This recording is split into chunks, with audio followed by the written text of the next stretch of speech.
उस पर अमल करने में काफी देर से वो काम कर रहे हैं। तो इसकी क्या वजह, आपको क्या लगता है? देखिए, रेटिंग एजेंसी में ज्यादा वेटिंग परफॉर्मेंस का होता है, पोटेंशियल का नहीं होता है। और भारत 2014 से 14 एक बहुत खराब दौर से गुजरा और 2014 से 2023 तक भारत वो दौर से उभरकर बाहर निकला। स्वाभाविक रूप अब पास्ट के आंकड़े के आधार पर रेटिंग करेंगे और फ्यूचर पोटेंशियल का उसमें मार्क कम होगा, तो अभी भारत को कुछ समय तक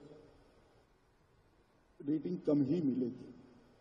मैं आपको भरोसे से बताता हूं, हमारे फ्यूचर पोटेंशियल को कोई रेटिंग एजेंसी इसका अनुमान ही नहीं कर सकती, क्योंकि हमने इतना बड़ा स्ट्रॉन्ग फाउंडेशन डाला है कि इतने मास स्केल पर, मतलब इतने बड़े बदलाव की कल्पना कोई रेटिंग एजेंसी नहीं कर सकती है। मगर 2-3 सालों के अंदर ही ये बदलाव आएगा और इसमें हमें कोई बहुत ज्यादा चिंता करने की जरूरत नहीं है। मैं इतना ही कहना चाहता हूं कि इन्वेस्टमेंट गवर्नमेंट को देखकर आता है, लीडर को देखकर आता है और गवर्नमेंट की पॉलिसी को देखकर आता है। ये तीनों में भारत को 100 में से 100 मार्क मिल रहे हैं। अमित भाई, जब मोदी जी प्रधानमंत्री बने थे तो कई विशेषज्ञों का कहना था कि भारत के लिए आतंकवाद की चुनौती से लड़ना मुश्किल होगा, पर अगर आप देखें इन 10 सालों में जो आतंकवादी घटनाएं हैं वो कम हुई हैं। अगर पाकिस्तान संबंधित आतंकवाद को देखें या फिर वामपंथी चरमपंथ को, तो आपकी रणनीति के मुख्य बिंदु क्या रहे हैं? देखिए, नरेंद्र मोदी जी ने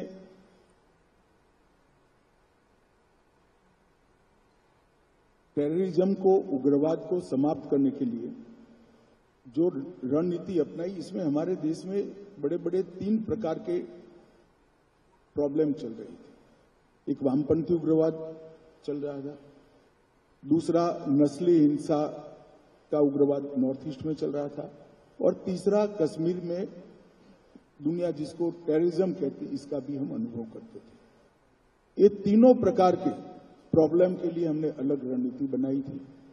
हमने सबसे संवाद करना शुरू किया।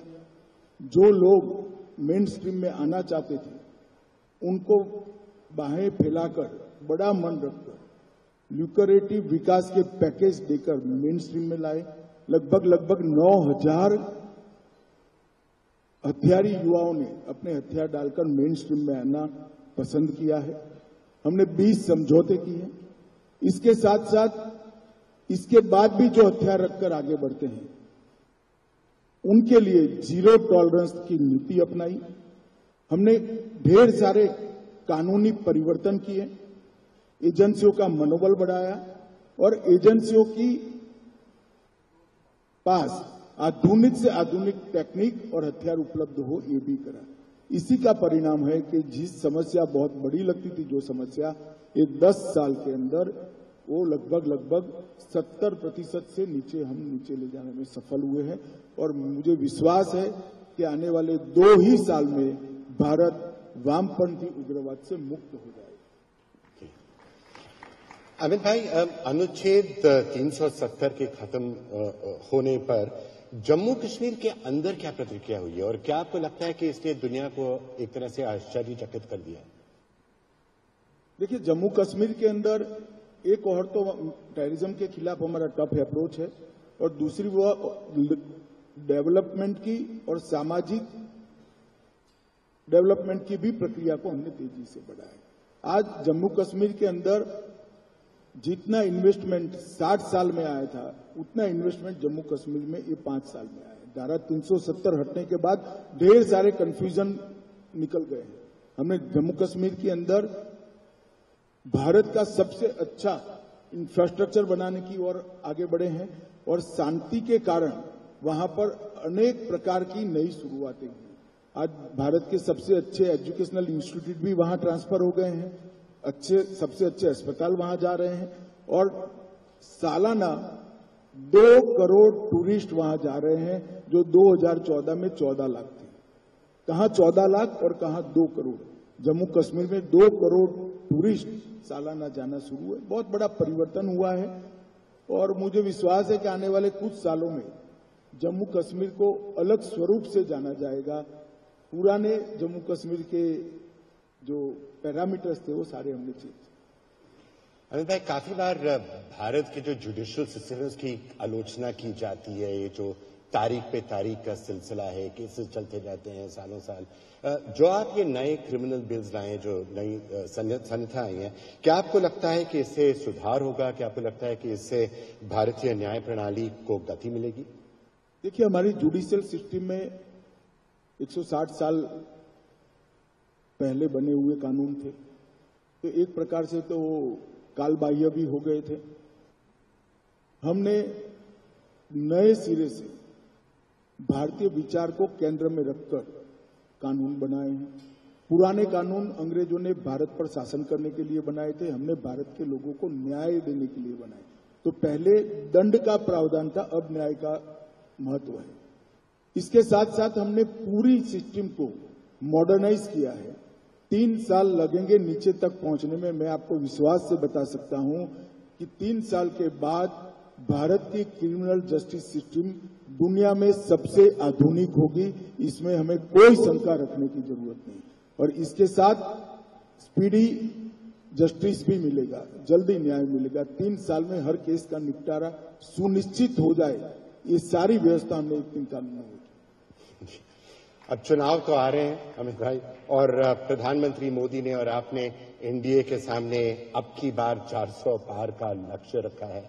तो आपको क्या लगता है इस लक्ष्य को पार करने के लिए कौन से राज्य हैं, कौन से मुद्दे हैं जो खासतौर से महत्वपूर्ण होंगे? और जो अपोजिशन के बयान आ रहे हैं कि ये लोकतंत्र को बचाने के लिए लड़ाई है, तो आप उस पर भी आपकी क्या प्रतिक्रिया है?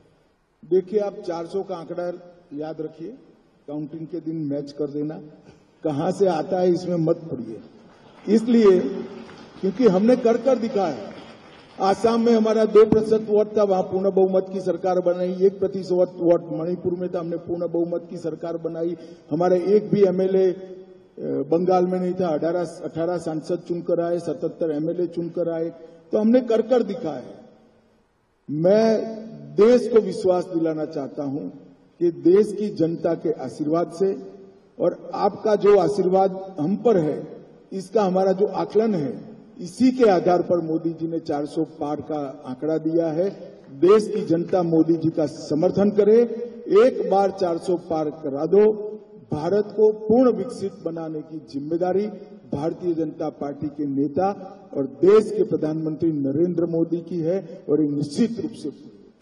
पर क्या खासतौर से कुछ ऐसे राज्य हैं जिन पर आपकी नजर है? हर राज्य से हमारी बढ़ोतरी होगी। और मुद्दे? मैं अभी भी कहता हूं, आप क्षेत्र मत ढूंढिए, स्टेट मत ढूंढिए, आप आंकड़े को देखिए, हम 400 पार कर जाएंगे। जी अमित भाई, आप ये भी कह रहे थे कि मोदी जी कभी छुट्टी नहीं लेते हैं। अगर इस कमरे में आप लोगों से बात करें तो वो ये भी कहेंगे कि अमित भाई भी कभी छुट्टी नहीं लेते, कभी आराम नहीं करते, 24 घंटे लगे रहते हैं। आपको क्या कभी छुट्टी लेने का अवसर मिलता है? और अगर आप आराम करते हैं तो कैसे कर पाते हैं? देखिए, एक प्रकार से तो मैं अभी छुट्टी पर ही हूं। जब काम में बदलाव होता है तो मन और शरीर दोनों की थकान दूर हो जाती है। छुट्टी उन लोगों के लिए जरूरी होती है जिनके लक्ष्य समाप्त होने के कगार पर है। मोदी जी ने जो लक्ष्य रखा है, इसमें देश के किसी भी युवा को छुट्टी लेने का अधिकार नहीं है, थकने का अधिकार नहीं है। अविरत रूप से 2047 तक काम करते जाएंगे। आखिर में अमित भाई, अगर आपको ग्लोबल मीडिया से कुछ कहना है, जो भारत की इमेज है, जो दुनिया में जिस तरह से लोग भारत को देखते हैं, अगर आप ग्लोबल मीडिया को कुछ कहना चाहेंगे या बाहर के जो विशेषज्ञ हैं उनको कहना चाहेंगे? मैं 2 हिस्सों में कहना चाहूंगा। मैं फिर से भारत के इंडस्ट्री जगत से कहना चाहूंगा कि भारतीय इंडस्ट्री ने, इंडियन इंडस्ट्री ने अपनी साइज और स्केल दोनों बढ़ाने का समय आ गया है। नए लक्ष्य तय करिए और ग्लोबल कंपनीज के हेडक्वार्टर ज्यादा से ज्यादा भारत में हो, इसके लिए आगे बढ़ने की जरूरत है।